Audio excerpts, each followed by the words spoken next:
Hey, it's Clay Trader, and this will be a video chart on ticker symbol DOLV. We will take a look at the 30-minute time frame.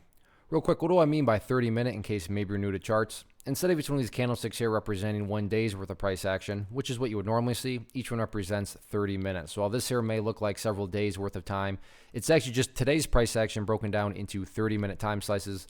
I did this analysis yesterday, so that's where these red and green line annotations are coming from, and want to get the chart updated here. So the first thing is kind of, hey, Clay, what do you think about the chart? Well, it truly does depend. What do I mean it depends? Well, if you are a day trader and you bought right there and you wanted to sell within 7.2 seconds, then yeah, for you, the chart's looking pretty rough.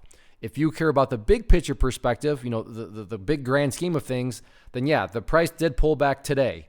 Today is the key word there. That's only 1 day. When you take a step back, look at multiple days, you can see that the bulls are still in control and the overall trend is still in the bulls' favor. And that's kind of what I want to focus on here. So I will be talking about things from the big picture perspective. So if something I say sounds crazy, my guess would be it's because you probably went in with a different type of strategy and different type of perspective than what I'm talking about. So first thing I want to do is just clean up the chart. Yes, these lines that I'm deleting still do pertain.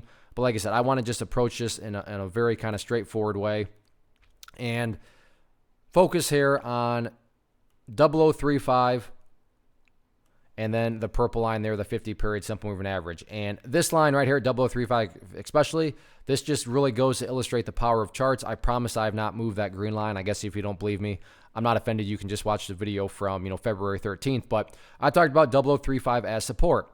And sure enough, pulls back, and surprise, surprise, what a coincidence, right where it bounced from. So the power of charts, I'm not patting myself on the back. I am patting charts on the back. And I don't want to come across like I have some sort of secret strategy or anything like that. No, this is something that anybody can learn how to do. So the point here being, and circling back to the key point is big picture perspective. Let's say the price comes down here again and then bounces around. Yeah, everybody would agree. That's a pretty deep pullback, but still, taking a step and looking at the big picture, well, that would still give everybody, a big set of bases right there.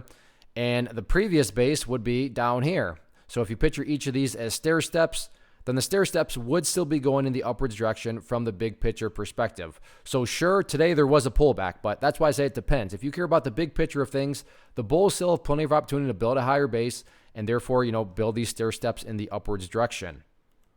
One of the most popular questions I get is, hey, Clay, how do you find the stocks that you trade? So what I've done is put together this free resource guide where I talk about the tools that I use to locate stocks that I find interesting and think may have potential. So if that sounds like something that could add value to you as a trader, then by all means, click right there to get access to the guide. The guide itself is very short and to the point. And like I say, it is free. Thanks for watching. Have a good one.